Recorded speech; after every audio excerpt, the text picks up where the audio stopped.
In the headlines, Prime Minister Andrew Holness calls for increased productivity in the civil service. In business news, more Jamaicans are complaining about financial services. Regionally, Guyana to acquire maritime patrol assets from France. And in sports, Jamaica's national stadium's renovation to begin in 2025.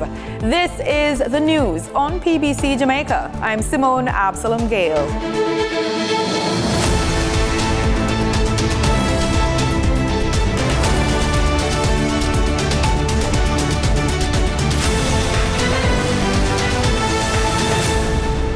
Prime Minister Andrew Holness has reiterated the call for increased productivity in the civil service. This as the government moves to implement the next phase of the public sector compensation review. He was speaking during the ribbon-cutting ceremony for the Vineyards at Deanery apartment complex on Deanery Road in Vineyard Town, Kingston, on Wednesday. Mr. Holness says he wants the public sector to be more efficient. However, he understands that compensation is an issue and management is key. And the culture of managing our resources for efficient delivery is not a culture that is deeply entrenched in our public service. And the government has put in place the compensation review program, which so far the understanding of it is that it is about increasing pay levels. That is so. And I think we have largely accomplished that, except for anomalies that need to be worked through. He says the next phase of the compensation review is the performance and accountability systems. If we are to maintain these layers of accountability, which you, the public, have asked for, and increase efficiency, which you, the public, are also asking for, then the only way to get both is by performance management. We have to set goals, and we have to keep to those goals. We have to set systems of rewarding people who use initiative and who deliver. Mr. Holness argues that this is not a concept that is necessarily rooted in public service. The public service is we work to rule. We don't take risk, and we are not rewarded for risk or performance. If this project gets built on time, I get the same pay as if it didn't get built on time.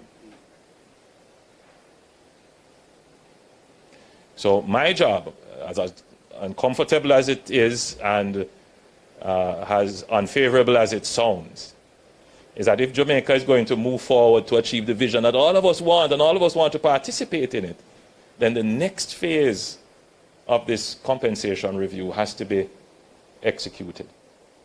And it is for all of us here who work in the public sector, we have to recognize our important role in embracing performance management. Meanwhile, the Prime Minister welcomed the new housing development, the Vineyards at Deanery. The apartment complex offers convenient commute to key destinations, including hospitals, educational institutions, and sports facilities, as well as churches. So congratulations to all of you who have worked so very hard to get this project done. Tax Administration Jamaica TAJ has issued a statement about reports on its unoccupied office rentals. The TAJ says the delay in occupying properties it has leased is due to the lengthy procurement process and build-out required to make the space suitable for the delivery of tax services. An Auditor General's report states that the TAJ forked out more than $370 billion in leases for 2 properties in Manchester and St. Mary, despite failing to occupy the buildings up to August last year.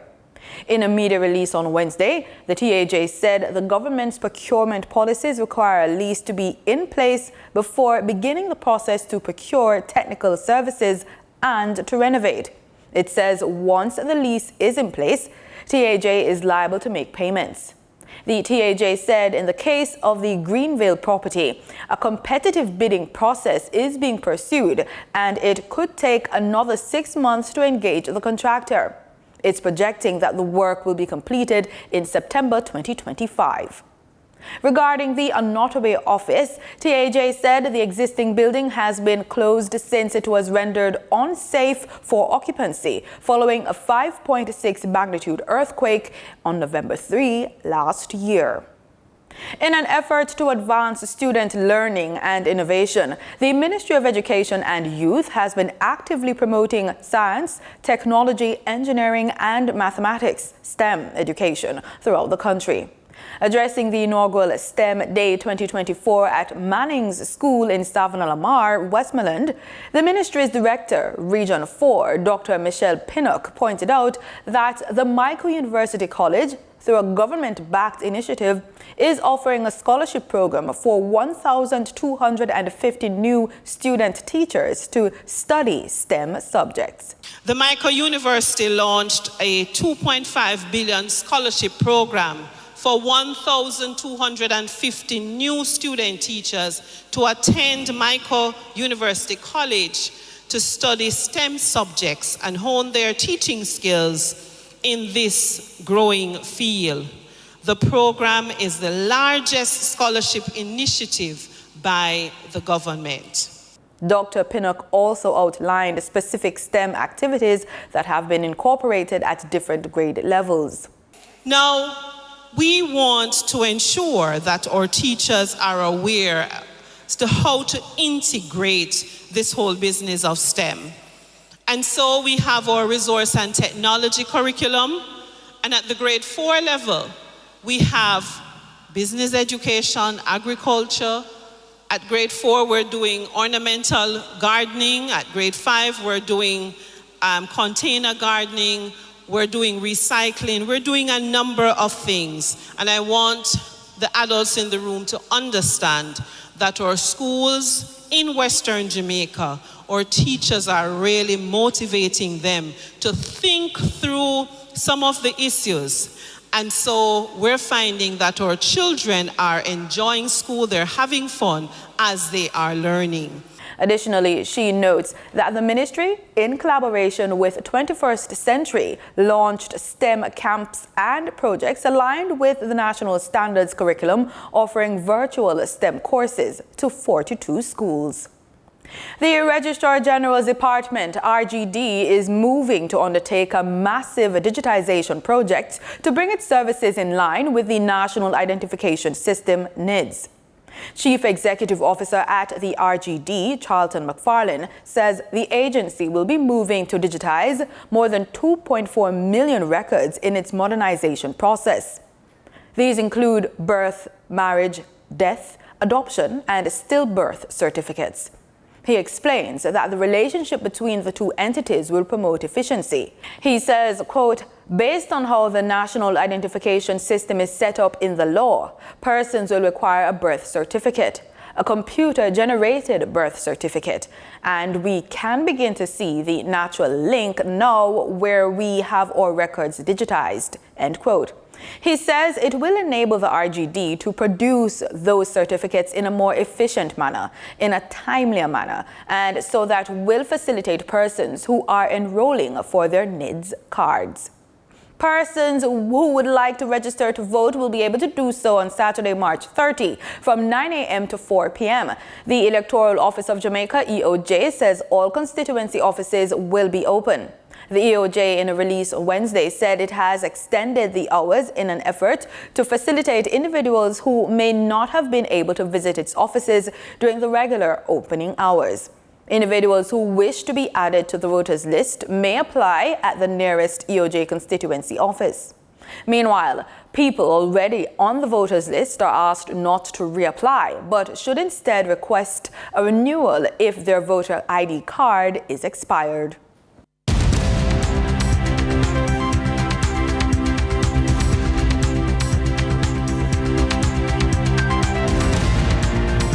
In the business report, we start with investment news. Siboney Group Limited has advised that the company has changed its name to Innovative Energy Group Limited. The company will trade under the new listing or trading symbol, Energy, effective March 28, 2024.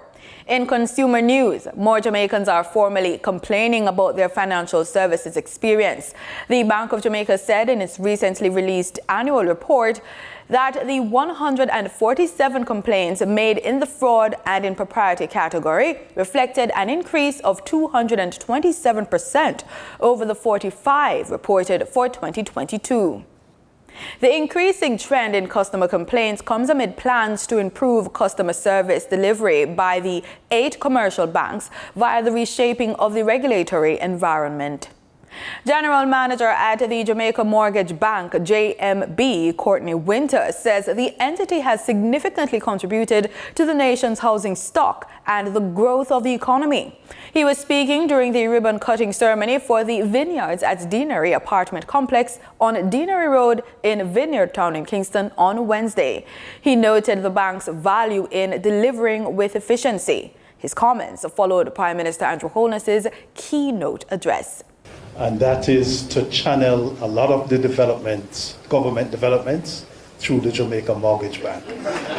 Mr. Winter says the entity has significantly contributed to the nation's housing stock and the growth of the economy. He says the bank has financed approximately 60% of the housing developments in Portmore and more recently funding the Long Mountain housing development and others across Jamaica, including the Vineyards at Deanery.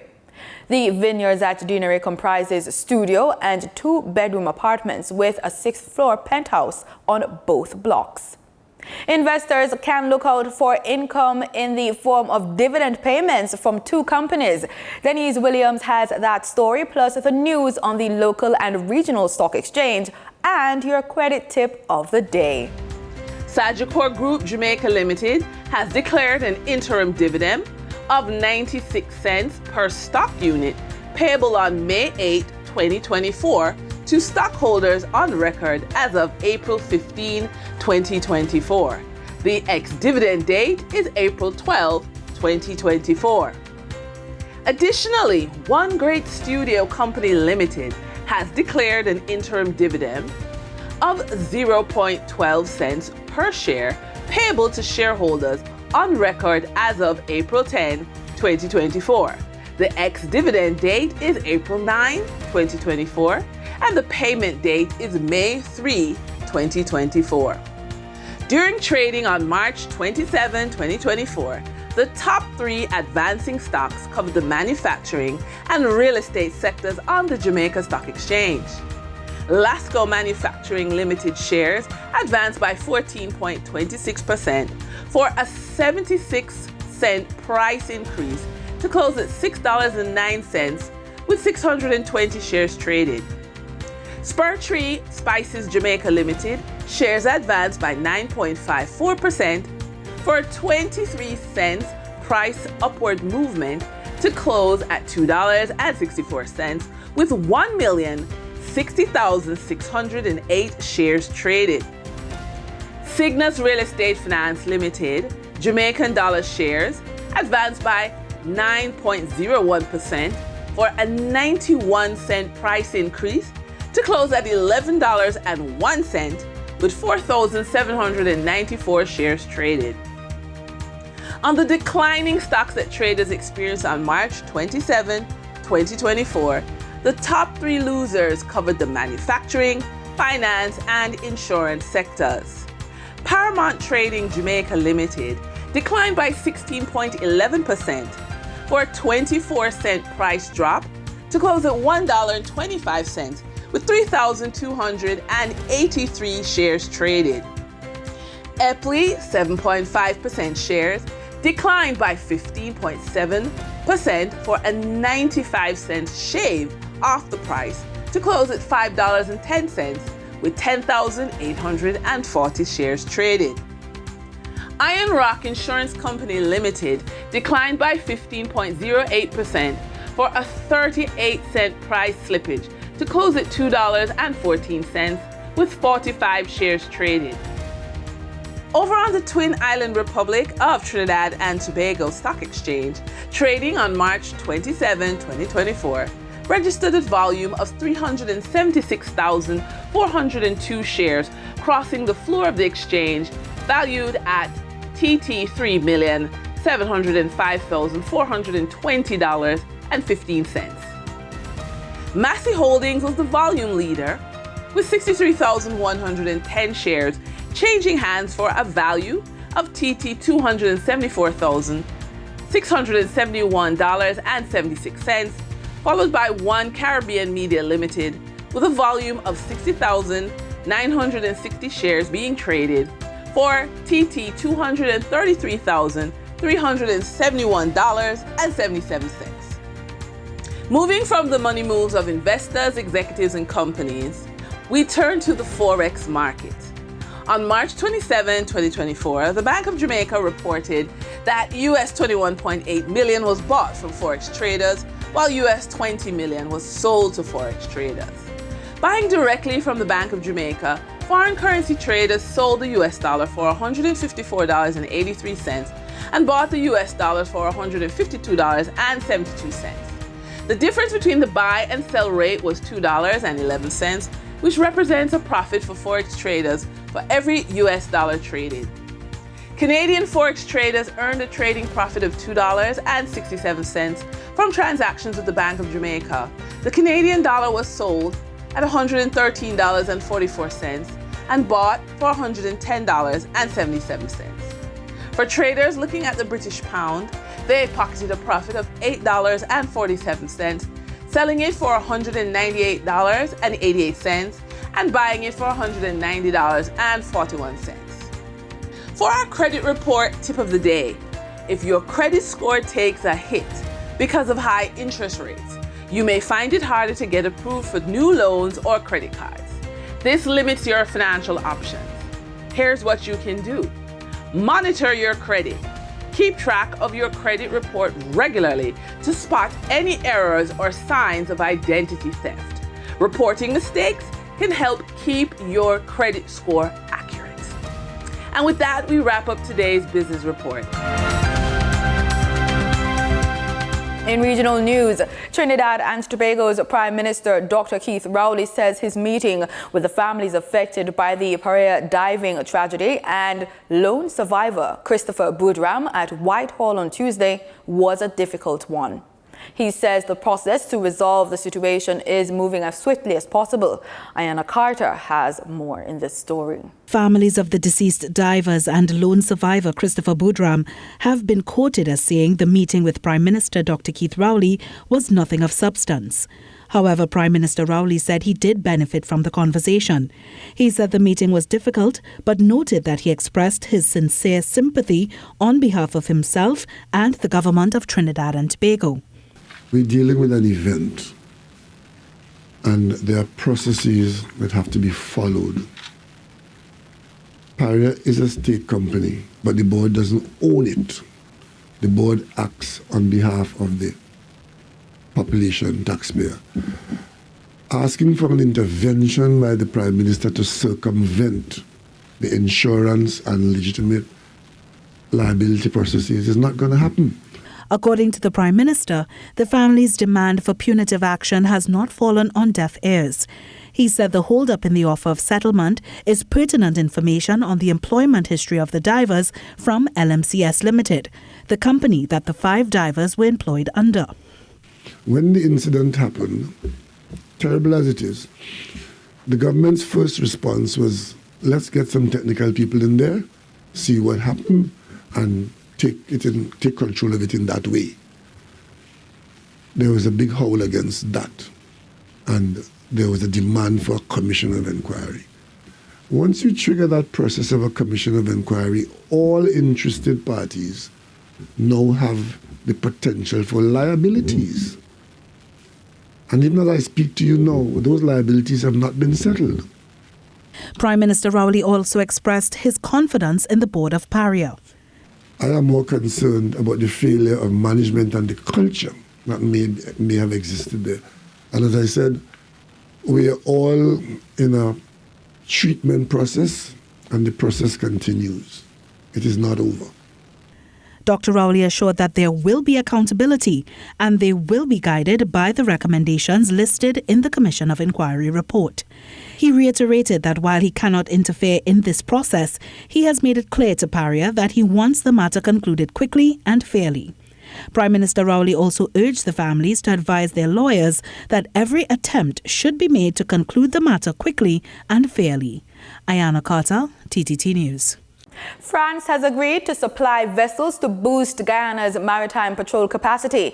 In a joint statement, the two countries said this is a further illustration of the commitment of the two sides to strengthen the bilateral relationship.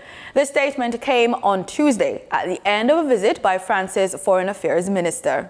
As we work on strengthening our security internally and to respond to any threat from whomsoever or wherever, France has been one of our partners in building out our infrastructure and building the strength of our partnership. We are very pleased, and I'll allow the ministers to have the opportunity to make announcements. France and Guyana share the same commitment to democratic values and respect for international law and the sovereignty and territorial integrity of states. Both of our countries are fully engaged in peacekeeping initiatives. The two countries are keen to strengthen cooperation to ensure the security and stability of the Guyana Shield and combat organized crime in the region. They are also engaged in efforts to tackle climate-related issues and protect Amazonia, which is a priority for both countries, given their connection to the Amazon region. Barbados is an open door to Panama and to the Caribbean for trade and education. That's according to Panama's Minister of Foreign Affairs, Janena Tawani-Minkomo, as she delivered remarks at the establishment of a Panama office in Barbados. She told the gathering at the Cave Hill campus of the University of the West Indies, the initiative will create new frontiers for the people of both countries. This political presence here, it feels just fair and just, and it's something that our country should have done probably, and we should have exchanged these embassies, this political collaboration before. But the world is a new world now. Things have changed now. Everything have changed completely. And it's time for us to reconnect to who we are. And I myself feel a little bit Barbadian, you say. And I think your culture has influenced us so much that I feel I'm part of it too. We see joint research activities, including the exchange of faculty members and research students. We see Panamanian students pursuing undergraduate and graduate degree programs in Barbados and vice versa. This is an excellent opportunity to improve bilingualism in both countries. We welcome joint seminars and conferences with our counterparts in Panama and with the embassy here. We look forward to Panama-Barbados Relations 3.0 and to reinforcing our partnership for mutual benefit and for the benefit of our peoples and societies. In sports, the upgrade of the National Stadium will begin in 2025. So says Sports Minister Olivia Grange. The upgrade will see the stadium's capacity increased to 40,000 from its current 35,000. Since its opening over 60 years ago, the stadium has seen a decline in condition of its facilities. The government said in 2022 that $76 million, that's 11.6 billion Jamaican dollars, would be spent on the stadium's renovation. Extremely encouraging were the words used by Head of Public Relations and Communications for the ICC Men's T20 Cricket World Cup 2024, Damon Leon, as he described the current ticket sales ahead of the landmark event. With the T20 Men's Cricket World Cup soon approaching, Head of PR and Communications Damon Leon says he is satisfied by ticket sales thus far. I think those who have been following have seen that we received over 3 million applications during the ballot phase, which was extremely encouraging for us. A fair number of the games in the United States are close to being sold out. Of course, the big one, India versus Pakistan, is already sold out. That was oversubscribed, I think, by 300 times. Leon stated they are in the process of making tickets easier accessible to all fans. I think there's still some tickets available for the semi-final at Brian Lara. So anyone's interested can actually go on and purchase those tickets now. And one of the key things that we are working on is, of course, we have a tradition here in the Caribbean where the public prefers to purchase tickets in person. So we're actually going to be opening up box offices. That's going to happen in the early part of April. And we will make a formal announcement on that, but that'll happen straight across the Caribbean as well. He also mentioned the committee's plan to tackle low ticket sales for less popular games. And that happens in any World Cup. You will get what we would be considered like some of the bigger fixtures, and then you will get some of what we considered not really the more popular fixtures. So we do anticipate that happens in every tournament, and we will look at ways to sort of filling the stadia on those days. We'll reach out to school children, to schools, to cricket groups, etc., so that everyone has a chance to participate in the tournament. So we'll look at those games closely and see where we can apply those goodwill initiatives. And that's it for the news on PBCJ. You can follow us on our social media platforms at PBCJamaica, and do remember, we are the People's Station. Thanks for watching.